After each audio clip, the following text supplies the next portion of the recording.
जय भारत दोस्तों।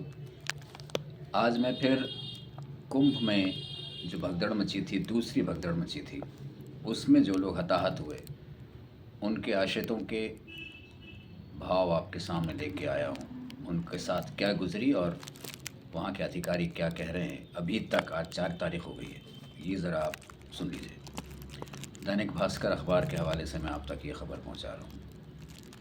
आज के अखबार में लिखा है कि मौनी अमावस्या पर हुई भगदड़ों को लेकर नए खुलासे, आंकड़ा अब तक नहीं। 4 तारीख हो गई है अब तक। आगे की हेडिंग है कि नंबर लिखे बैग में शव सौंपा। जिसमें शव सौंपा उस बैग पर नंबर भी पड़ा हुआ था, फिर भी मृतकों की सूची में नाम नहीं है।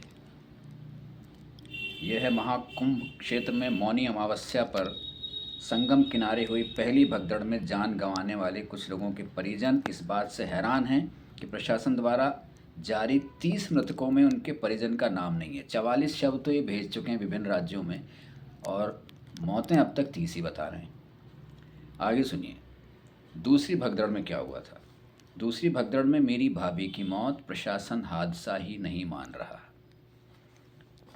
ये गणेश चंद्र मिश्रा हैं, आवास विकास कॉलोनी निवासी।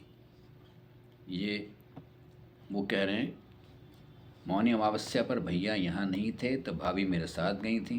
पुलिस ने बैरिकेडिंग करके रास्ता रोक दिया था। क्यों रोक दिया था? बेचारे आम आदमी थे और पुलिस आम आदमी को डंडा मारने के लिए खड़ी होती है। वो हर राज्य की यही कहानी है, हर उत्सव हर समारोह की यही कहानी है। पुलिस का काम ही यही होता है और जो इनके उच्च अधिकारी होते हैं वहाँ वीआईपीओ के तलवे चाट रहे होते हैं। आगे देखिए तो इनकी भाभी उस भगदड़ में मारी गई, प्रशासन मान ही नहीं रहा है। जिला अधिकारी ने, हमने इस वीडियो में दिखाया है उनका बयान, वो कह रहे हैं कि ऐसा कुछ नहीं हुआ।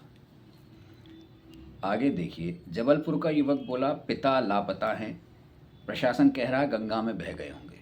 ऐसे प्रशासनिक अधिकारियों को जिस तरह का बयान दे रहे, मैं अगर डकैत होता हाथ पैर बांध के गंगा मैया में ही पटक देता कि जाओ तुम भी बह जाओ। किसी का पिता बह गया और इन मक्कारों को कोई फ़र्क नहीं पड़ रहा। इनकी हिम्मत कैसे पड़ जाती इस तरह के बयान देने की। आगे चलिए पिता को तलाश रहा बेटा, पुलिस बोली 20 फोटो लगवा दीजिए मिल जाएंगे। तो ये है उस राज्य की पुलिस, उस राज्य का प्रशासन जिस राज्य के मुख्यमंत्री अपने आप को बहुत न्यायप्रिय बोलते, बड़ी धूम है उनकी, बुलडोज़र चलवा देते हैं ज़रा ज़रा सी बातों में।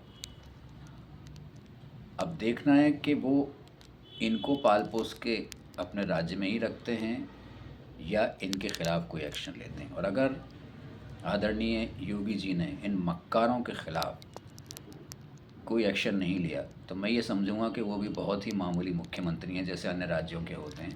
आईएएस आईपीएस को सब पाल के रखते हैं, इनके ख़िलाफ़ कोई एक्शन नहीं लेता। अगर नेताओं से ये पंगा ले लें तो फिर देखिए एक दिन में 3 बार भी ट्रांसफ़र होते हैं।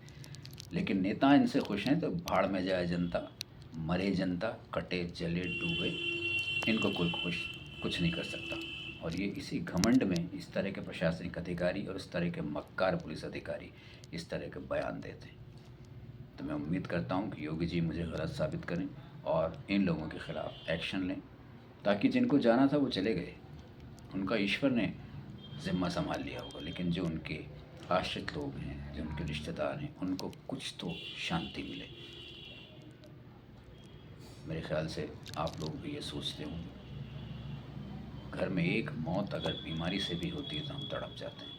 ये मासूम लोग मारे गए हैं कुछ लोगों की गैर जिम्मेदारी वाली ड्यूटी से। इनके साथ इंसाफ होना चाहिए। जय भारत।